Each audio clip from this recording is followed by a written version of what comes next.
গাঁৱৰ গুৰুজনক আজি আমি এই প্ৰগ্ৰামটো দুদিনীয়া কাৰ্যসূচীৰে পাতিছোঁ।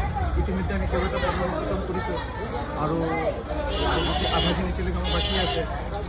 এই প্ৰগ্ৰামটো একচুৱেলি আমাৰ বহুত আকাংক্ষিত আছিলে, আগতে এইটো হ'ব লাগিছিলে। এই প্ৰগ্ৰামটো একচুৱেলি আমাৰ যোনটো আমি 55 বছৰ যিখন আমাৰ বিদ্যালয় সেই উপলক্ষে আমাৰ একচুৱেলি কথা আছিলে আমাৰ 55 বৰ্ষ পালন কৰাৰ কাৰণে। কিন্তু ক'ভিডৰ কাৰণে যিহেতু আমি এইটো পালন কৰা নাই, সেইকাৰণে আমাৰ স্কুলৰ প্ৰাক্তন শিক্ষক শিক্ষয়িত্ৰী ছাত্ৰ ছাত্ৰী আৰু চবেই মিলি কিনে এইটো থিৰাং কৰা হৈছে যে নাই আমি বাৰ্ষিক প্ৰতিষ্ঠা দিৱসটো আমি উলহ মালহেৰে পালন কৰোঁ। আৰু সেই উদ্দেশ্যেৰে আজি আমি এই কাৰ্যসূচী আপোনালোকৰ ওচৰত দাঙি ধৰিছে বা কৰিব পাৰিছোঁ।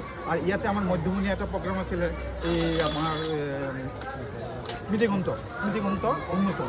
আজি এই ৩:৩০ বছৰ যোনটো মুকলি সভা আৰম্ভ হ'ব, সেই মুকলি সভাত আমাৰ মাননীয় বিধায়ক শ্ৰীযুত ৰূপক শৰ্মাদেৱে সেই উন্মোচন কৰিব। আশা কৰিছোঁ এইজনক সময়মতে আহিব আৰু আমাৰ সেই প্ৰগ্ৰামটো সুচাৰুৰূপে পালন কৰিব। আৰু আমাৰ সাংস্কৃতিক সন্ধিয়া আছে আৰু বিভিন্ন খেল ধেমালি আছে, আমাৰ ভোজনৰ ব্যৱস্থা আছে। আশা কৰোঁ গোটেই প্ৰগ্ৰামটো সকলোৰে সহযোগিতা লৈ কিনি আমি ধুনীয়াকৈ পালন কৰিম আৰু আপোনালোকৰ সহযোগিতা বিচাৰিছোঁ। আপোনালোকে ভোজনৰ ব্যৱস্থা দিব এই বুলি আপোনাৰ মনত কৰি